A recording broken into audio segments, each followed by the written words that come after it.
One of the best scenes in the movie Megamind without a doubt is this one, where Metro Man walks away in the middle of the battle. In nanoseconds, he embarks on a journey of self-discovery and decides he no longer wants to be a superhero. But it's not the only epic super speed scene. Barry Allen from The Flash has a beautiful scene in the Snyder Cut where he turns back time.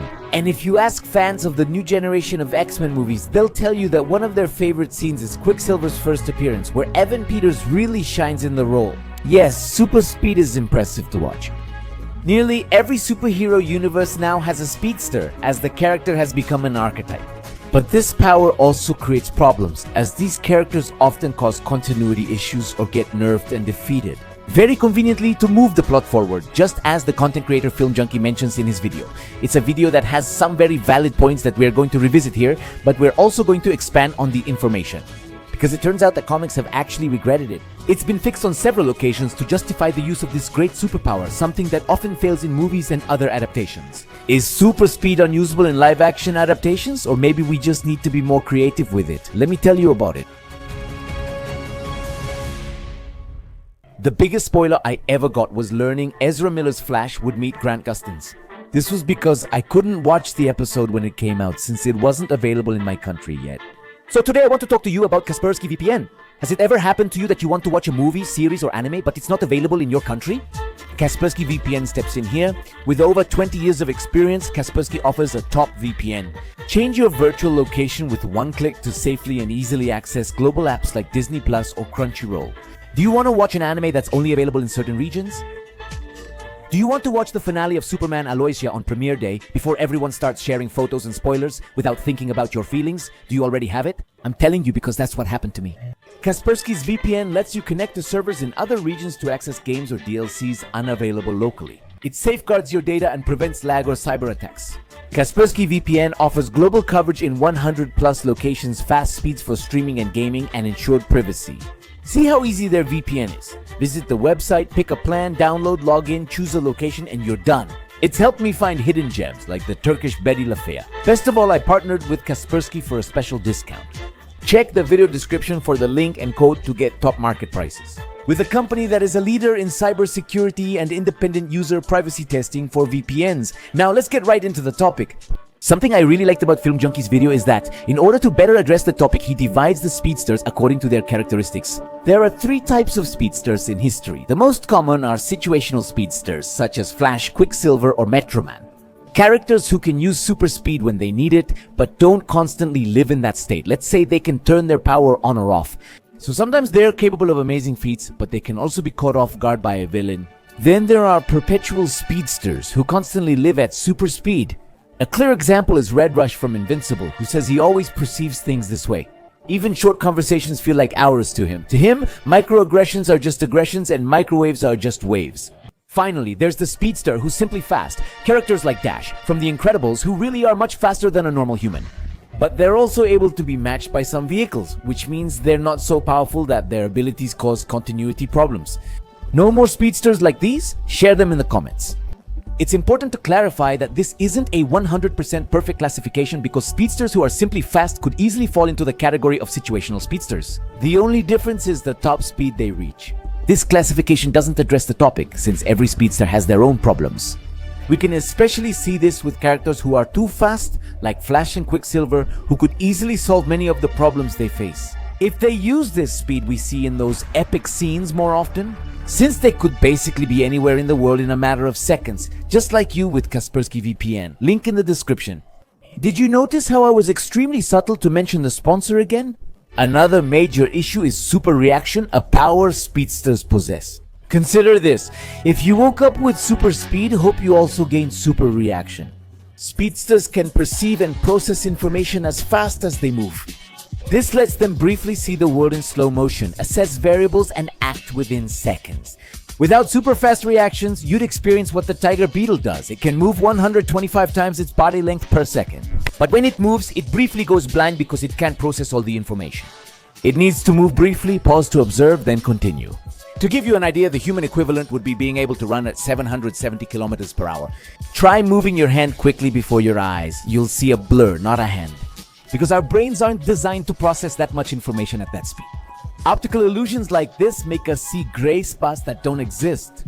They occur because our brains filter out what we see as irrelevant, allowing us to move forward. That couldn't happen to these sprinters if they want to be effective, but this super reaction causes other problems. In the case of Red Rush, who always perceives the world in slow motion, for Microsoft it's all soft. Well, it's a bit hard for me to believe that someone with that problem isn't completely insane. You probably know someone who gets annoyed when people walk slowly. Now imagine living like Red Rush. For him, microchips are just chips. Other speedsters who aren't always in this state also cause problems in our stories. Because as we saw, they can perceive and process information that quickly. In theory, they should solve many problems more efficiently by analyzing all possibilities and executing precise functional plans, which is already like another superpower and they rarely use it. For example, in the comics, Flash helps Batman process information faster than the most advanced computer of the 853rd century, and Superman instantly reading hundreds of medical books to operate on Lois Lane. Some adaptations show these speedsters being beaten by others with super reaction, although it's not always justified by the plot. Sometimes speedsters are beaten by people without any superhuman reflexes. And well, they just do it like that, because they need to add conflict to the plot. Writers sometimes get creative, like I do when mentioning Kaspersky link in the description. For example, Flash has been defeated in creative ways in the comics. A favorite example is Deathstroke single-handedly taking on much of the Justice League. He defeats Barry by setting off explosions that lure him into an attack, unaware Deathstroke left his sword there to manage to hurt him. Another case that I really like was when Batman had the idea to create a vibrating bullet. Ammunition or the other type of vibrating bullets. That makes me wonder, where did Batman get the idea for a bullet even Flash couldn't escape by vibrating? Ra's al Ghul stole this plan and used it in Tower of Babel to incapacitate the Speedster. Both methods share an interesting trait. They studied Flash's combat tactics and used them to their advantage. Deathstroke forces him onto a seemingly clear path, setting a trap. In the second case, Batman knows shooting at Flash will make him instinctively vibrate, triggering his trap. If you're creative, there are ways. For example, Flash has decades of comic stories, and the writers have managed to explain and give a little more sense to how his powers work in the comics, so the narrative doesn't feel so weird. We often don't think about how powerful Flash is. Check out what Flash has done. He's managed to run thousands of times faster than light. He's been faster than instant teleportation. And he perceives events that last an attosecond. That's a trillionth of a second. His speed gives him a healing factor and lets him strike with immense force using his infinite mass punch. Remember, force is mass times acceleration. When Flash approaches the speed of light, his mass increases exponentially due to relativistic effects. And when you multiply it by his acceleration, the punch ends up having the force of a collapsing star. That level of power seems illogical, but in the comics it's explained by the Speed Force, a cosmic energy that shields him from friction. It gives him energy and lets him perceive things at super speed without impacting his daily life.